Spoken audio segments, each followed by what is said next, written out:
So once we are finished with the daily operation, it's time to clean. Yes, a cleaning machine needs cleaning because that ensures that tomorrow's performance is going to be as good as today's performance. So what I will start with is taking off the brushes with a little twist to the side. Make sure that everything is okay, that nothing is clogged inside the brushes and so forth.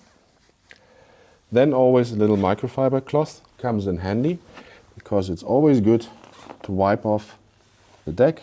Just make sure that all the dirt and stuff is taken away. After that, we're addressing the squeegee. Just disconnecting the squeegee from the whole unit and making sure that nothing is inside the squeegee.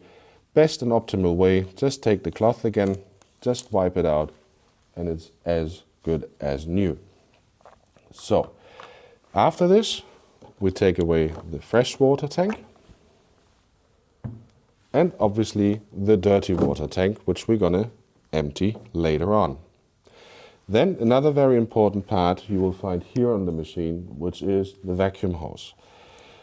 It's really important that you clean that hose as well, because there could be a little buildup of some certain dirt and so forth, because remember, you have worked with the machine the whole day and it really needs a little bit of attention. So what I'm doing here is I'm taking away the screw cap, because that makes my life a lot easier, and I'm actually pulling the hose through the machine, and we will take the hose for the rinsing point so we can flush fresh water through it before we put it back into the machine.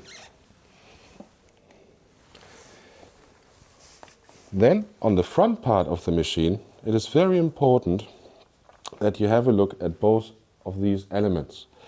Here the dirty water comes basically inside the tank, so it can be that you have a little bit of a buildup of certain residue in here. So just pull this out, make sure it's clean and that there's no dirt inside, and fit it back inside the machine. The same you do with the filter. If it's in a clean status like this, just open it up, make sure nothing is inside which could possibly clog it. If it is really dirty, take out the foam and rinse it under the water. Then you put this back in. Yeah. Make sure that it fits nice. Put the top back on it and move it back inside the machine. Please do not forget this. So then if you see some outside dirt or whatsoever, or residual water, just quickly take it away again with your microfiber cloth, and then you're almost done, because then you take the batteries out, again color coded, and put them into the charger, so we make sure they're ready to go for tomorrow morning. So you put them into the charger, and then you see here on the charger an on and off switch. So you switch it on, and then you can leave it overnight, and they will be ready for tomorrow morning. So now we have cleaned the hose, cleaned the dirty water tank and the fresh water tank. To put the hose back in, please always take the side where the cap is off and move it in this direction, because that makes your life a lot easier, because otherwise it has a hard time to go in. Please connect it up here tightly, and then you take the screw cap basically and put it back onto the end piece of the hose. So after that, we can mount the squeegee again, connect it, make sure it's a tight fit, and then squeegee onto the pins. All is good. Brushes back to the machine.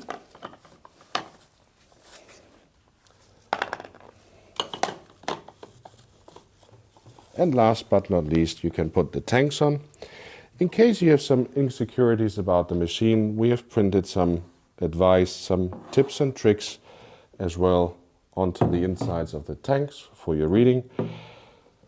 Put them back on, and your machine is clean and ready to go for the next day. Thank you very much for your time and attention. We hope you enjoyed it and it gave you some little tips and tricks to operate the i-mop. And again, we wish you a lot more fun in your cleaning tasks on a daily basis. Enjoy your i-mop. Thank you very much.